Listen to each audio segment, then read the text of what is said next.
Sharon M. Atkinson, MacGyver of Design. This is Monday, October 27th, 2025. Time now is 12:31 p.m. This is the 130th content video that I'm going to place in my 46 playlist, Mind's Eye Faith. This is part 7 in the series, What Does Jehovah God Want for Jesus, aka Micah L. The theme scriptures are Genesis 3:15 and Galatians 3:16. Let's begin. Genesis 3:15 reads, "And I shall put enmity between you and the woman, and between your seed and her seed. He will bruise you in the head, and you will bruise him in the heel." Now, let's read Galatians 3:16. And it reads,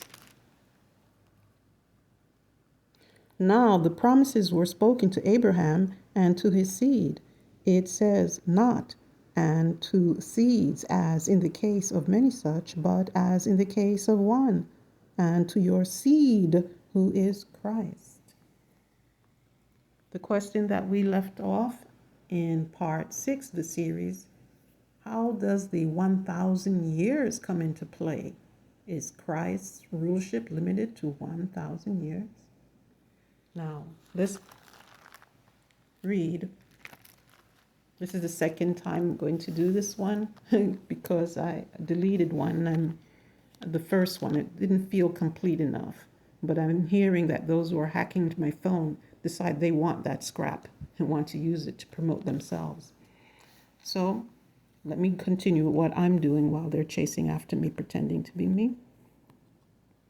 Revelation chapter 20, verse 4 reads this. We're going to read about the 1,000 years. "And I saw thrones, and there were those who sat down on them, and power of judging was given them. Yes, I saw the souls of those executed with the axe for the witness they bore to Jesus and for speaking about God, and those who had worshipped neither the wild beast nor its image, and who had not received the mark upon their forehead and upon their hand. And they came to life and ruled as kings with Christ for 1,000 years."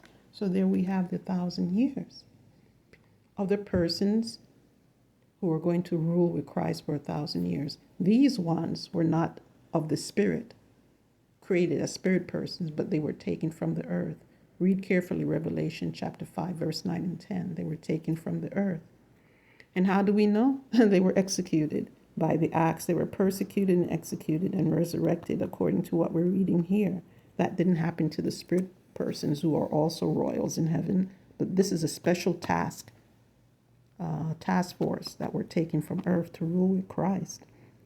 Now, even though it mentioned 1,000 years, let's go back to Daniel.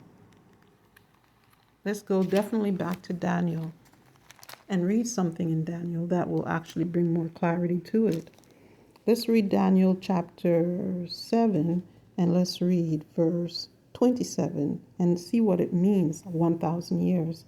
"And the kingdom and the rulership and the grandeur of the kingdoms under all heaven were given to the people who are the holy ones of the Supreme One. Their kingdom is an indefinite lasting kingdom, and all the rulerships will serve and obey even them." So now, if it's going to be an indefinite lasting rulership, why is there a mention of 1,000 years? Christ's kingdom, sitting on the throne of David, is indefinite. His eternal Father, priesthood, high priest position is indefinite. But where does the 1,000 years come in? Now let's read quickly Revelation 20, verses 1 and through 3. "And I saw an angel come down out of heaven with the key of the abyss and a great chain in his hand, and he seized the dragon and the original serpent, who is the devil and Satan, and bound him for 1,000 years. And he hurled him into the abyss and shut it and sealed it over him, that he might not mislead the nations any more until 1,000 years were ended. And after these things he must be let loose for a little while."